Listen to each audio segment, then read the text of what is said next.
Alright, ladies and gentlemen, welcome back to 1Game1Life. My name is Typo, and this is Crusader Kings 3 with the Argead Dynasty, part 92. And damn it if we're not making the Mongolians arrive today. Alright, a Greco-Roman play of my own. It has been quite... I mean, if they even still can, of course. If we reach 1220 AD, just to be really safe, because the latest I've seen online for them appearing is 1218 AD, I want to make it super safe. If they are going to appear, by everything I've read online, they should appear by 1220 AD. So if they have not appeared by 1220 AD, I think we missed out on the Mongolians. But we're either reaching 1220 AD today, well, let's not say that. Let's not promise that. We're getting pretty far today. Hopefully the Mongolians arrive. If during this playthrough we do reach 1220 AD, I think we're just going to wrap up the World Conquer. But we'll get to that when we come to it. It's been quite some time since I originally vowed to outdo the inferior work of Valyria. As the ink of my scribes grows dry, I admire my own work. I like how we call it the inferior work when we thought it was pretty good. Manetios' Inferno is a work deserving of being called a masterpiece, by my own humble reckoning. The only question that remains is who should play the lead role. A diplomacy challenge.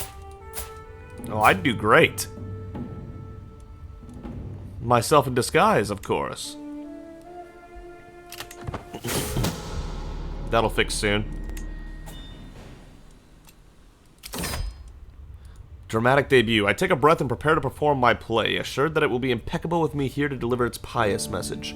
I take a deep breath and recite my lines flawlessly, the audience surrounding me falling captive to my words. I enlighten them with my masterful interpretation of the tales from the sacred chronicles. As the crowd erupts into applause, I am assured that I outdid myself and showed Valyria how a real Hellenist writes a play. What a great night for Hellenists everywhere. Hell yeah. That's so dope. We're the Basilias. This isn't our actual, like, career. We don't do plays for a living, and we're just like, could do it better. Then he proves he's right. That's awesome.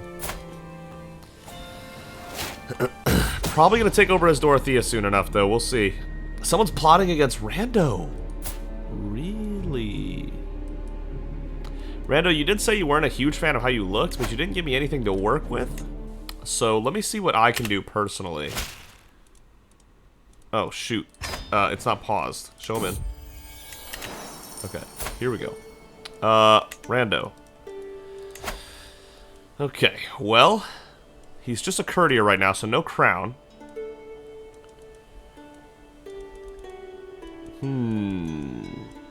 I say, we might go with no headwear for now. Hold up. And give him some hair that works for him. The medium short wavy kind of works with his head.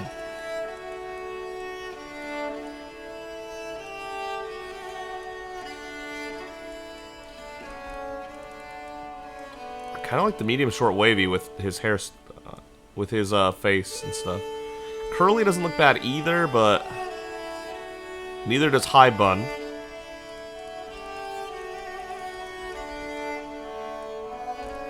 Okay,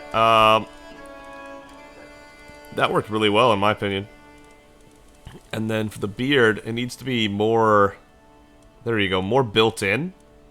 Kind of like a Caballero's beard, maybe?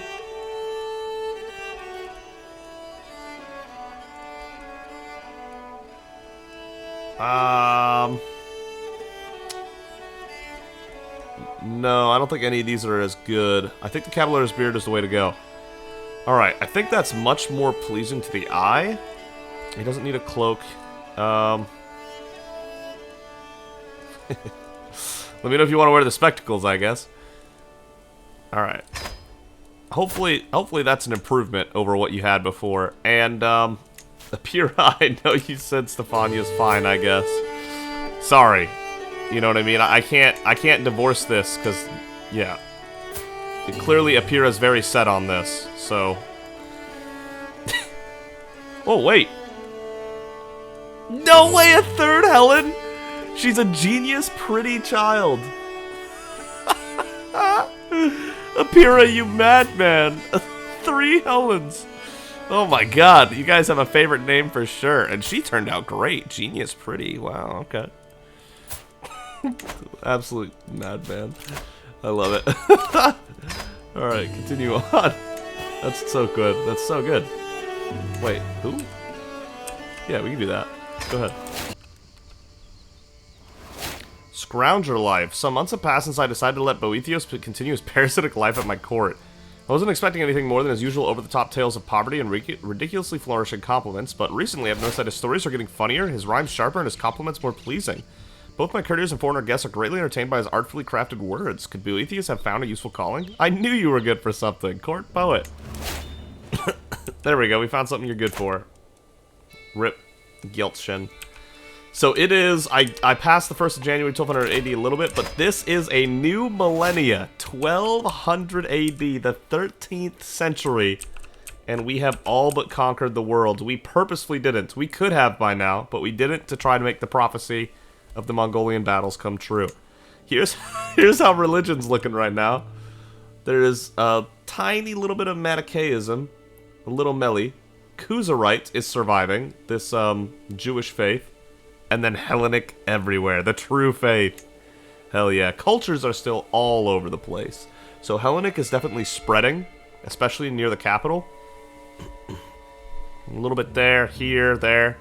But Hellenic will be nowhere near the whole world. But that's fine, right? A lot of different cultures in nations all the time. Think of America, for example. You go to every single state has different culture. Except for maybe like... And this is purely out of ignorance if I'm wrong, but maybe like North and South Dakota kind of have the same kind of culture, and other like Midwestern, just farmland states, but I could be completely wrong about that too. Alright, here's the houses.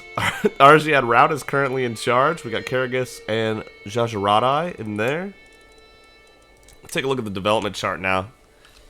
You can see this is definitely the least developed by a lot. Even up here is starting to become developed a little bit. Up in the north, South Africa is starting to become developed a little bit.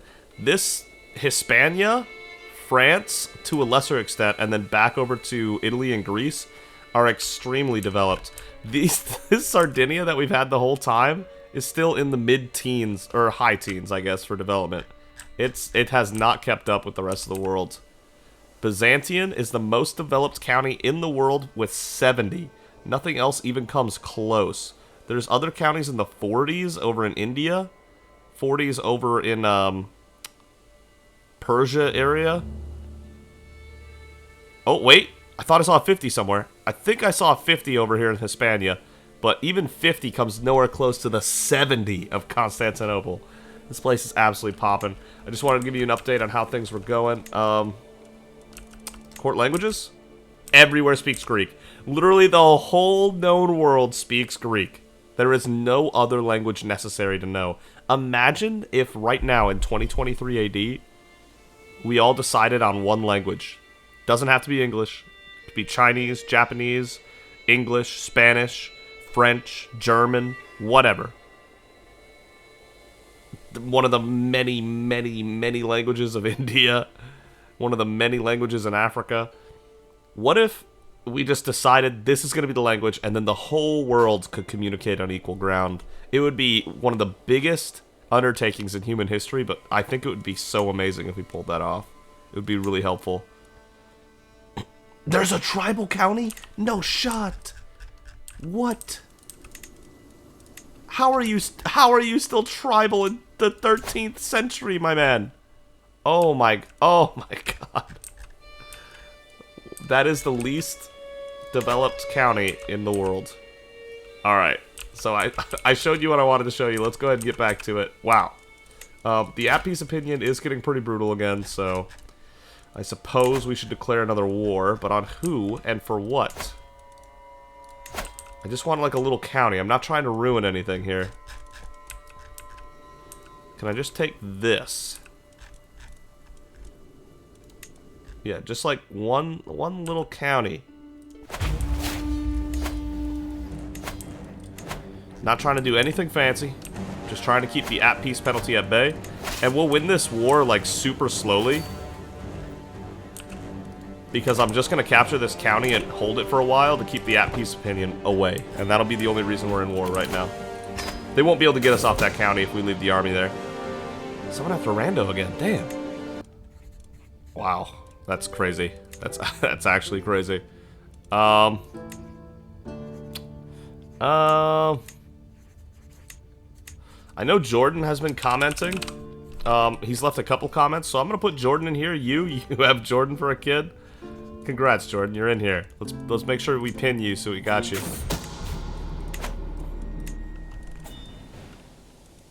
And I've got the time now, I guess, so I guess I could educate Jordan myself. Sure.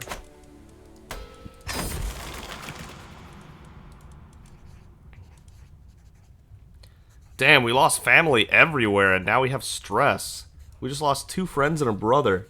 Guilt and shame have been plaguing me as of late. All my sins, my flaws, my failings. These dark thoughts distract me from my responsibilities and keep me awake at night. I feel like I must do something to put an end to this mental anguish. What could possibly help? I must be strong and resist these impulses, because both these traits are terrible. No. Is there anything we can do to get rid of stress? Meditate in seclusion, we could try. The comfort of my own castle.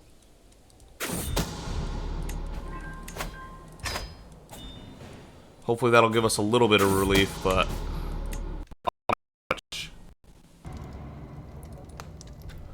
Wow!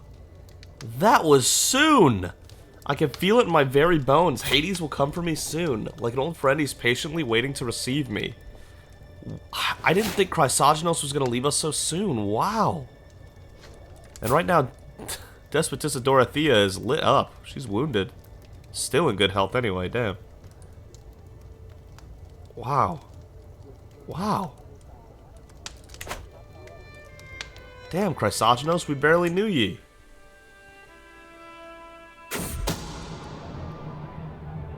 My spies have informed me about a hunter causing a ruckus at the local tavern. The woman has been spending a large amount of gold and bragging loudly about the great deal she struck with a fancy lord in pearls and silk. Apparently, she drew a map of the local farmlands for an unknown nobleman. Spies think the lord must be scheming against me or one of my subjects. Oh, this is what he would do for sure. And it would lose us 46... No, it wouldn't lose us stress, okay.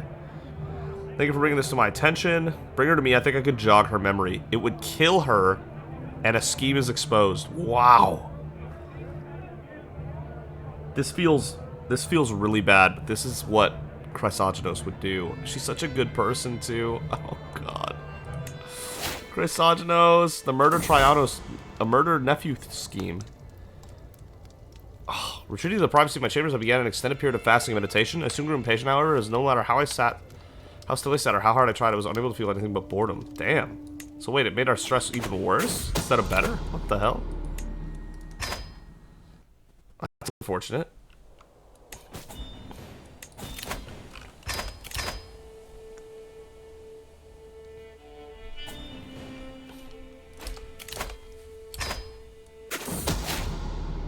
Rip Aunt Meow. Died of her wounds at 66. Rest in peace.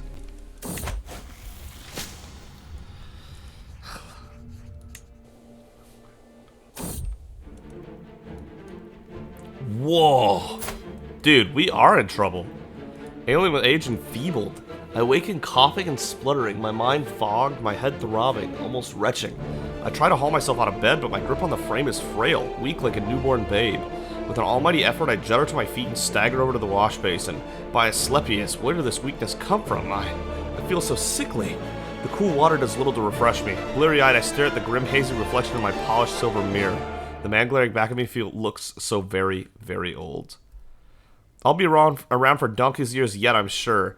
Prowess challenge. Your body's healthy, your mind is clear, you gain aging gracefully, or you're not as fit as you thought you were, incapable. Perhaps I could live a little cleaner? I'm not the youth I once was. 85% learning, or 88% prowess. Your body's healthy, your mind is clear. Aging gracefully for a huge boost. This might be... Hold up. You gain aging gracefully. That'll probably make us live a little longer, but he's still on his way out soon. But probably not within the year that Know Thyself thought.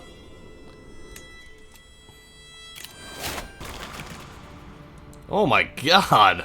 Then our sister and lover Infanthia died. Not like they're the same person. Our sister died, and then our lover Infanthia died. We're overwhelmed by stress again. Every day seems to slip away from me recently. A never-ending train of greedy petitioners and difficult decisions. My chest tightens as another steps forward. My fingers itch and tingle at the tips. My eyes feel too small for my skull. need to get away from this, just for a little while. I need to feel the warmth of another human in my arms just to connect with someone a little. Is that so much to ask?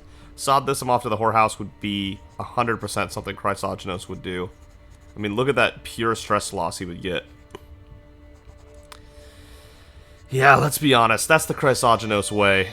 He's had so many illegitimate love affairs and children. I'm off to the whorehouse. Yikes.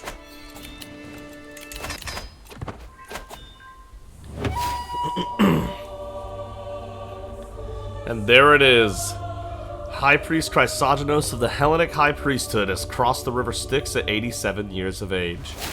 He died of old age. Known for a sadistic streak, he turned torture and mutilation into an art. Ooh, God. High Priest Dorothea ascends to the throne. Beautiful beyond words. Not at the moment, currently, but, you know. Her appearance will have 4 dignitaries groveling at her feet. And there you have it.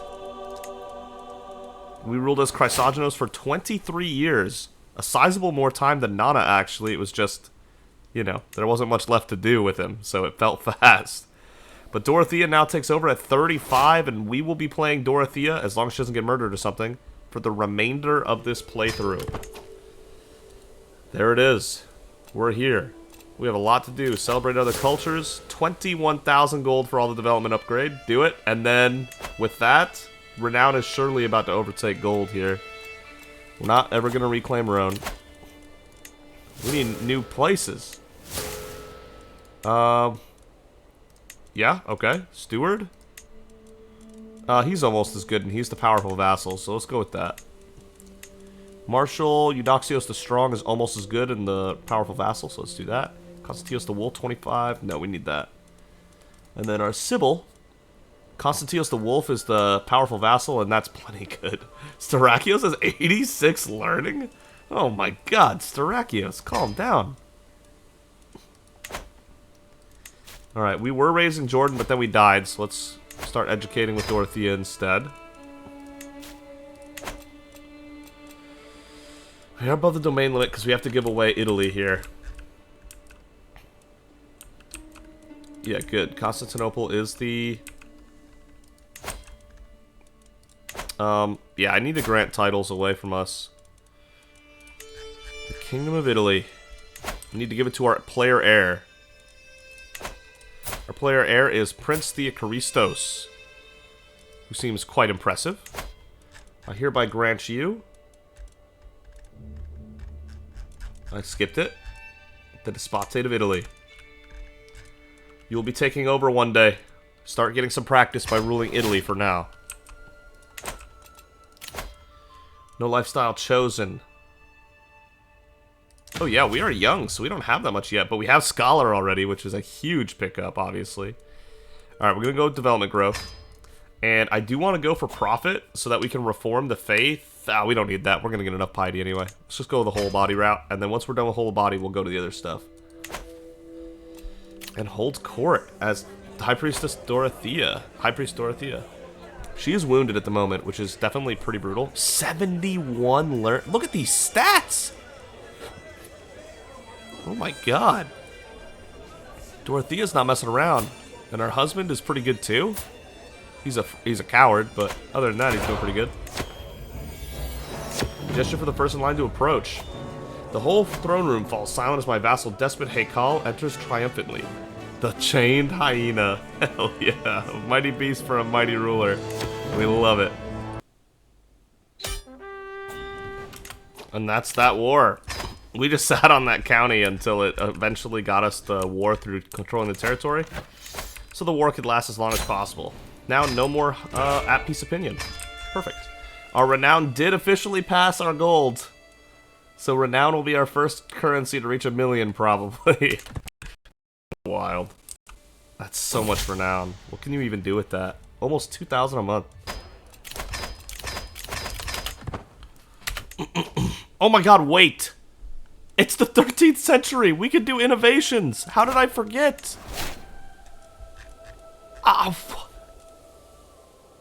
Oh, that's... I mean, I think we still had to hit it, but we're here in 1204 AD!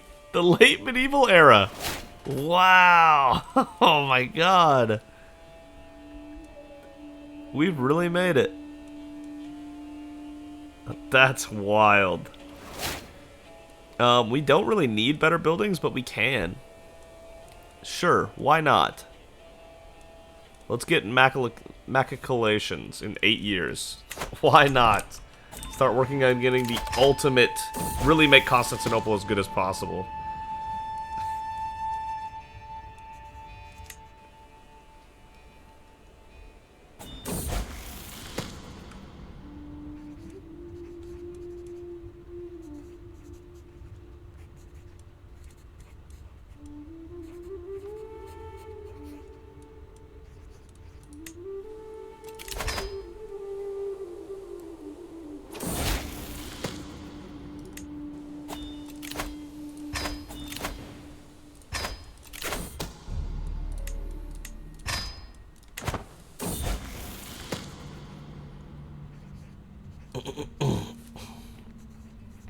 Okay, we're pregnant right now, trying to turn lead into gold. At last, I have all the necessary reagents to produce the golden rain. The lead sugar is safely stored in waterproof casks. The cords of dried seaweed are stacked in the furnace, ready to burn. Will this be my magnum opus? So, all you've missed so far in this is that we started the event by saying, yeah, we're going to try to turn lead to gold. And we spent 1,800 gold so far. 1,800 gold so far on trying to make this happen. What am I doing? This is stupid. Begin the experiment. You managed to create golden rain, wealth and glory are yours, and a learning lifestyle perk unlocked. The formula does not work as expected, but what did you create instead?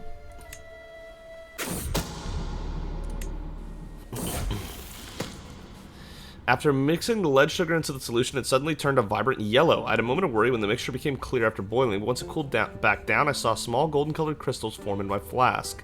Upon examination, I could tell these crystals are not true gold, as they are translucent. However, it is possible that this reaction is one of the fabled 12 vital processes needed to create gold.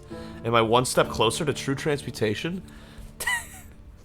Nice! We got half our money back, 350 prestige, and a learning lifestyle unlock. We did not make gold. Wah, wah. Alright, we'll go carefree, I guess, because we don't need this stuff right now. My relief is greater, my joy even greater. I've given birth to a perfect little son. There he is. So you become my child, and what shall I call you? Matthias is actually a fantastic name. I'm going to stick with that.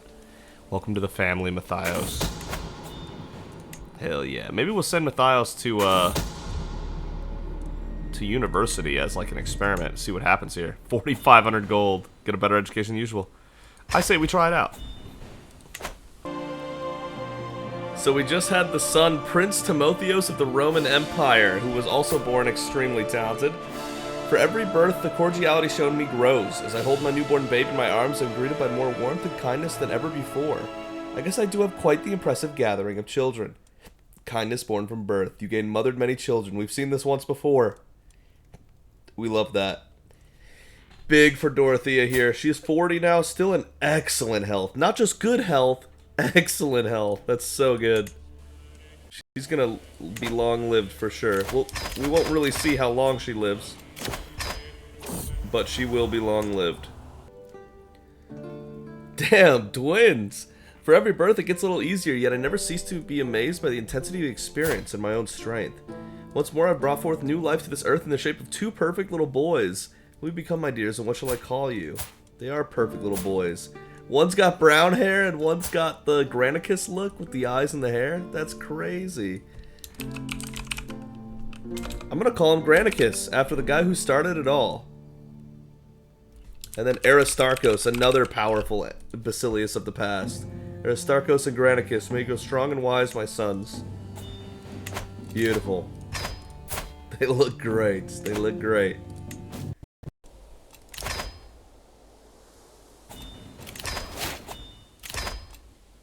Alright, there we go. Whole of body. And with that, we have all the learning perks we could really want.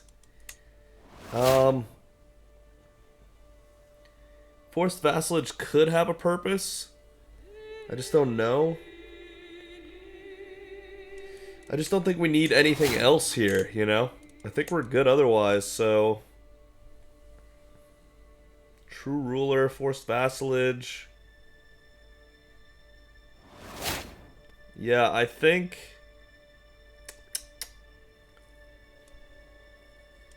we go with this. Grab Force Vassalage and True Ruler and see if either of those end up mattering. Probably not, but there's not much else to do at the moment for lifestyle, so we'll roll with that for a bit. And once we have those two, we'll go back to learning. We might as well do the Prophet stuff. Because once we take over the world, I do want to reform the faith one more time as Dorothea. And then she will set this new, no longer warmongering, because they already own the whole world's path for the future. I think that'll be good for him. Excellent health at 44 is so wild. Alright, it's about to happen here. Oh, not that. As their basilisks, my vassals owe me their allegiance. My word is law, but how much is obedience without devotion worth? Times crisis, slow response, or a half-hearted effort can lead to disaster. Can I avoid such a risk? Win their unwavering loyalty. I mean, that's really good right now, because we don't need money at all. Fear is a far more effective tool. We are kinda dreadful. 52 natural dread's pretty dreadful, actually. For 5% less vassal taxes, though, we can get 15 opinion from every direct vassal. That's gotta be the way to go. For 10 years? That's so good. Because we have a massive at-peace penalty right now, because I haven't been declaring wars. Negative 30. I think it was at 30 a while ago, though, so I think negative 30 is as high as the at-peace opinion goes, and if that's true, it's honestly not that bad. But what I was gonna say is, something else is gonna happen extremely soon. Any day now. There it is. Oh! Uh-oh. I just accepted a duel because I was occupied with the fascination. Well, hold up now. Despot Sapur, huh? Why would you duel us? Despot Sapur and I stalk round each other, each weighing our options. He brandishes a fearsome dagger while I grip my own High Priest Aristarchos' battle axe of pain tightly. The deadly weapon feels cool and weighty in my grasp. This fight may only be till first blood, but that doesn't ease my nerves. Inevitably, all the feasting and exotic delicacies in our court has made Dorothea obese as well, so it never ends. 44 to 60 prowess, we have the advantage. Gain 0 stress, because we do whatever is best at the moment. But that isn't what her personality would do. That is what the hunter would do. Man, that's good. We're gonna do it this time to try it out. Feint and stab. Feinting left with your axe, you stab right with an offhand dagger. You gain knife to hand. My axe makes a quick slash one way, only for me to draw a fresh dagger with my offhand and lunge at Sapur as he attempts to parry. Sapur pulls back from my every blow, letting me attack without getting another solid hit in. It's not long before I can feel myself begin to tire. My form is good with only small errors, and Sapur's stance is incredible. My opponent is reeling from me. Victory's so close that I can practically taste it. Oh, we're already on the move. Strike, parry, riposte. I leap into action, launching a flurry of quick slashes, driving myself hard against Sapur's guard, wearing him down with each expertly timed strike. Sapur tries to feint left with his dagger, only to strike for my heart with a concealed dagger in his offhand. He's dual-wielding daggers, that's kind of sick. My form is good with only small errors, and Sapur's stance is incredible. My opponent is reeling from me. Victory's so close I can practically taste it. We gotta finish the job, but we don't have... Oh, damn it, we don't have a good one. At the best you got, you can't even hit me. Time and again, I backpedal, dodge, and weave, always keeping just within tempting target distance. Soon, Sapur is showing signs of exhaustion. Sapur pulls back from my every blow, letting me attack without getting another solid hit in. It's not long before I can feel myself begin to tire. My form is excellent with little chance for mistake, and Sapur's stance is incredible. My opponent is reeling from me. Victory so close I can practically taste it still. Now we finally have another good one. I love the fact that Dorothea's got 60 prowess shaped like that. Just whirling around the battlefield with all that power. Strike, parry, riposte. Victory. Few men can withstand my barrage of powerful cleaves, and my opponent is no exception. Sapur throws a quick slash at me with his dagger, but it seems ill-focused. It doesn't take too much effort to knock the weapon from my opponent's hand, and it's only then that I see the gleam of an offhand dagger in his other fist. Thinking quickly, I slam my axe's haft into her other hand on my backswing, sending the hidden blade flying off his other hand, but yeah. Not wanting to risk more trickery, I move to split his groin in two. Sapur only narrowly avoids a messy death with one of the fastest heals I've ever seen. I am victorious. Hell yeah. We do need to repair our stuff, though, just in case. We were fighting over one of the scarab brooches? God, I'm glad I won then. Jeez. Okay, actually, everything's still in good shape. Alright. So, we have discovered machicolations, or whatever you want to call it. How do you get the cranes? Here you go, the late medieval era economic buildings. Can't wait to see what we can do with that. But for now, let's go to all of our holdings, and let's build the final upgrade from concentric castle to fortress. Alright, the fortress is the epitome of defense, able to both repel enemy assaults and house a large military upgrade. Fort level's already 20, can't wait to see where that gets to. Alright, then we have Rome, we can make into a fortress. Then we have Cagliari, we can turn into a fortress. Oristano. Tortoli. Sassari. Olbia. And then we need to go down to Alexandria. Hell yes. Look at us work. And that's not the only thing we were really close to getting. If you'll stick with me for a couple more months before I edit another cut in, you guys will get a taste of what I've been doing for the last 11 in-game years. I'm ready for the Mongolian Empire to appear, but I'm starting to... But if you can see up here in the top right what's about to happen. It's about to be wild. There it is. 1 million renown. 1 million extra renown. And we are so close to 2,000 renown a month with our 11,728 living members. We are popping off in the renown category. Like, the game, you were never meant to have 7-digit renown. That's so wild. Alright. Those are the things I wanted to show y'all, though, so I'll see you again soon, I guess. I'm enjoying a rare quiet moment between councils when Rando pulls me aside.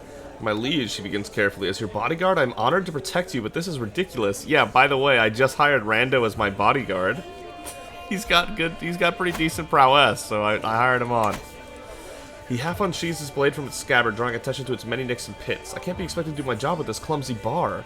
Surely quality is everything when it comes to protecting the basilisk's life. Wow. Can give him the fine warhammer for 3 prowess. Well, my best men need quality arms. Good quality weapon Rando's choosing will be forged for him for 900 gold. Sure. The Hellenic sword for 3 prowess. There you go. Now you have 40 after you equip it. There you have it. Oh, we can hold court as well. There it is. 2,000 renown a month. Just a little something to get us going, you know? And there you go. We are now a religious icon. All that's left is to become a living legend, and that is just a matter of time, for sure.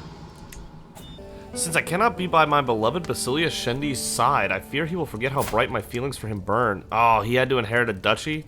Damn. Seeing a troubadour act as my avatar in the art of courtly love, wooing him with poems, songs, and sweet words written in my name would surely remind him? What? I don't... Okay. If I'm gonna send one, I'll send the best, I guess. High Priest Dorothea the Fat. Not what you would call flattering, perhaps, but it's unlikely you can do anything to change it. For what it's worth, I promise not to call you by that name, Eravig says and smiles. The Fat? Oh, God. Lose weight. Lose weight. We can't be the Fat anymore. Damn it. Oh, that's a tough nickname, Dorothea. That's a tough nickname. Oh, God, but the food here is so good. The fortress in Rome is finished. We're still working on this one? Yeah, okay, so Rome finished first, huh? Okay, there's the building we can make. The Trace Italienne. The Trace Italienne, or Bastion Fort, is a type of defensive structure that can resist even the relentless pounding of cannons. Well, not for very long, but at least for long enough to allow safe escape through the secret tunnel. Okay. Gonna raise fort level one more time to 24. Cannons can go up to fort level 30, and I don't know if 30 fort level is actually able to be beaten. Like, I don't know if you can go higher than that, but imagine actually being able to defend against cannons. That'd be wild.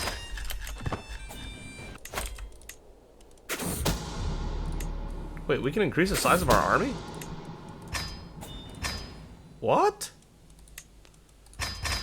Sure, let's make the army even better than it already is. Why not?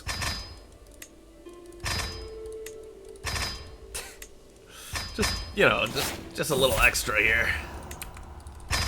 No problem. You can see how much the game is beginning to lag. It is starting to struggle for real, for real.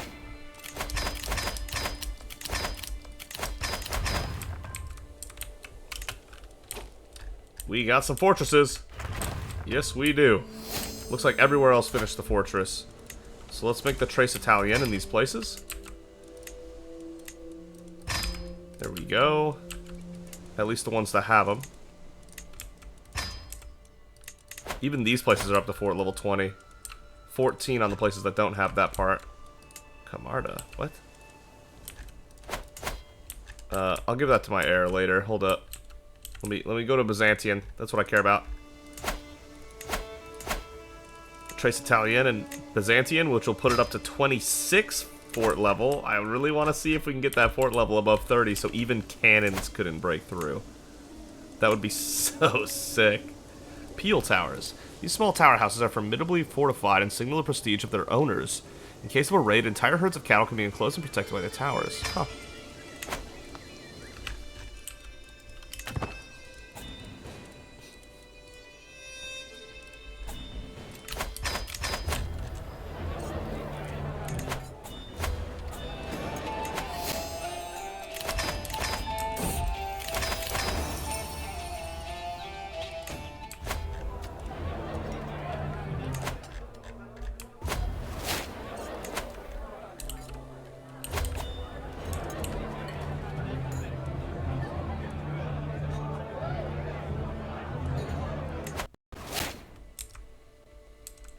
Oh, looks like it got split. I'm actually going to go for this. Shorter truces and no prestige penalty for breaking them. That actually looks like it would be golden for finishing these wars up after the Mongolian Empire does or doesn't arrive. I think that would be perfect. Exposed affair. Oh, yeah. And I think this is going to have to be the end of this episode. It's been going on for 2 hours again. It's really laggy. I'm done trying to get it to appear today. Tomorrow we'll have, well, tomorrow or 2 days from now, whenever I'm able to get it out, the next episode is going to be the last one.